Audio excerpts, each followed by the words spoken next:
That report is just one of several that warn lawmakers that a terrorist attack was likely. With the clarity of hindsight, we can say most politicians did not seem to take those warnings seriously enough. Today, the U.S. Attorney General John Ashcroft formally asked Congress to pass new laws to counter the terrorist threat. It was perhaps the first time since the attack that we saw at least some politicians divided on the best course of action. Terrorism is a clear and present danger to Americans today. Intelligence information available to the FBI indicates a potential for additional terrorist incidents.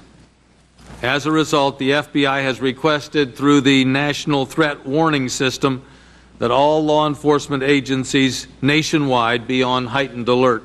Permitting information for illegal wiretaps performed abroad against United States citizens to be used in the federal courts as the administration proposes is, well, some have said it's unconstitutional on its face. Let me be more polite. We're deeply troubled. It's our position at the Justice Department and the position of this administration that we need to unleash every possible tool in the fight against terrorism, and to do so promptly, because our awareness indicates that we are vulnerable and that our vulnerability is elevated as long as we don't have the tools we need to have. I think it is essential that we upgrade our law enforcement capacity. Technology has changed, and we have a set of fiendishly skillful, sadly, opponents, and we have to arm law enforcement. But we are aware of our own fallibility. I think every time we increase law enforcement's efficacy, as I want to do in many cases, we need to make sure the safeguards are there for those cases when we can make some mistakes. Mr. Attorney General, a hypothetical question applying hindsight. Is it your belief that we could have possibly prevented these events of September 11th if the government had the authority that the administration is requesting in this legislation?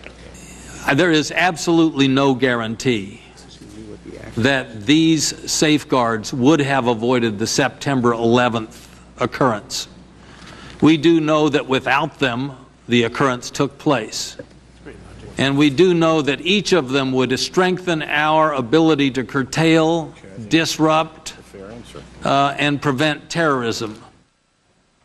The House Judiciary Committee today, there is an old legal expression that bad cases make bad laws, something to consider here. In the aftermath of the tragedy, there is a rush to make the country safe, and that rush does make many people feel safer. It also makes some people nervous. Here's Candy Crowley. What wouldn't we give to have known of this plot before its deadly execution? What would we give up now to keep it from happening again? Right now, I'd give up everything. In the future, I don't know. We'll see how it plays out. It is playing out now in a muted but urgent debate over how much leeway the government should have to monitor and track suspected terrorists. Time is of the essence. The ability of law enforcement to trace communications into different jurisdictions without obtaining an additional court order can be the difference between life and death for American citizens. The Attorney General wants a single court order to wiretap an individual who uses multiple phones in multiple jurisdictions. Current law focuses on phone numbers and requires separate court orders for different jurisdictions. The proposals also include allowing the FBI to seize the email and voicemail of a suspected terrorist and permitting the prolonged detention of non-citizens thought to be a threat. We've got to get these guys. But indefinite detention has not been allowed by the courts up till now. With the wreckage of the Twin Towers still smoldering and the death toll still unbelievable, this is a touchy time to say no to law enforcement, but critics want at least to go slow. It's more than a slippery slope. It's an outright denial of certain values we hold dear in this society. We believe that there should be checks and balances on the executive branch. The administration is proposing to remove those checks and balances in criminal investigations, in wiretapping investigations, in intelligence investigations, and also in immigration decisions. The debate is more personal, but much the same around the water coolers and on the streets. There are Americans willing to give up some things.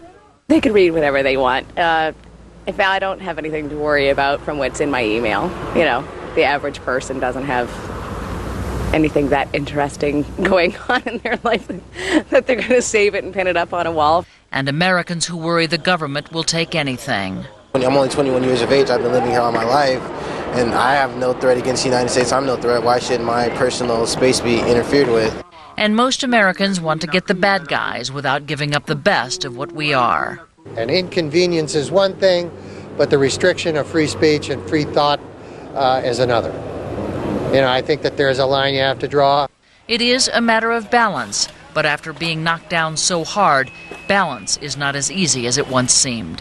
Candy Crowley, CNN, Washington.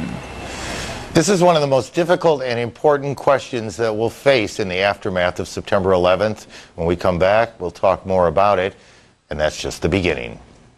Plus, could this be a message to the world from America's most wanted terrorist?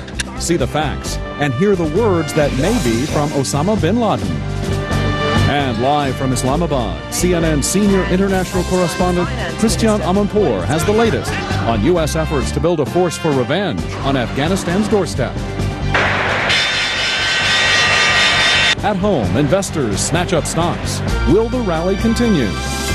And the man who's leading New York out of a crisis is getting a vote of confidence to lead it into the future. Rudy and the rules for re-election.